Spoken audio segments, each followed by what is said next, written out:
пәннен бейбіт өмір тамаша айдарындағы Оразақын Асқар атамыздың жұлдыз тойы шығармасымен танысамыз.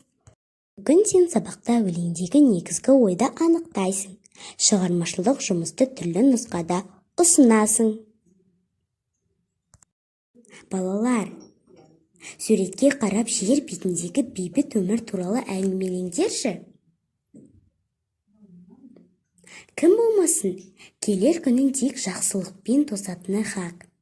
Біз бейбіт елдің астында таңымызды аттырып, түнімізді баттырып жүрміз. Біз бақытты елміз. Бейбітшілік деген адамзаттың өз елінде еркін өмір сүріп, шуы жоқ ортада өз болашағын құруы. Бейбіт заман барлық елдің басына қонатын бақ құсы емес. Әлемде таңының тыныш атып, күнінің тыныш батқанын армандайтын талай адамзат өмір сүріп жатыр. Бейбітшілік қолымызда тұрған ең үлкен байлық. Сол байлықты бағалап, келер ұрпаққа аманаттау әр адамзаттың міндеті. Еліміздің болашағы кез келген саналы адамды бейжай қалдырмайтыны анық. Достар, бейбітшілік құсы деп қай құсты айтады? Білесіңдер ме? Дұрыс айтасыңдар. Көгершін бейбітшіліктің символы. Балалар, бәріміз ақ көгершін әнін айтсақ қалай қарайсыңдар? Бұл өлеңнің әнін жазған Баймұхамедов, ал сөзін жазған Жұбанов. Қанеки достар, кеттік, әнін айтуды бастайық.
Достар, бүгін біз Оразақын Асқар атамыздың жұлдыз тойы атты шығармасымен танысамыз.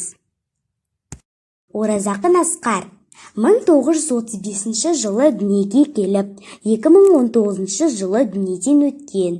Ақын, Қытайдың шығыс Түркістан өлкесі Іле аймағы Мүкей Қараташ жерінде дүниеге келген.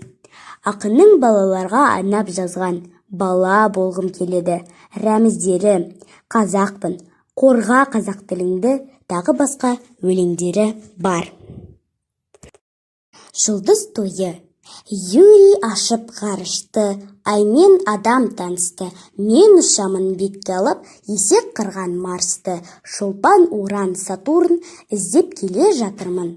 Меркурий, Нептун, Плутон қарсы алатын батырмын. Табылар бір тіршілік, көреміз деп құлшынып, сыйға тартам жоқ болса, екі бөзім гүл шыбық. Ғарыш қару қоймаға айналар деп ойлама, соғыс емес жұлдызда болады тек той ғана. Балалар, мына заттар ақын үшін ненің белгісі деп ойлайсыңдар? Менің ойымша, ағаш ол тіршіліктің көзі, ал гүл ол бейбіт өмір деп ойлаймын.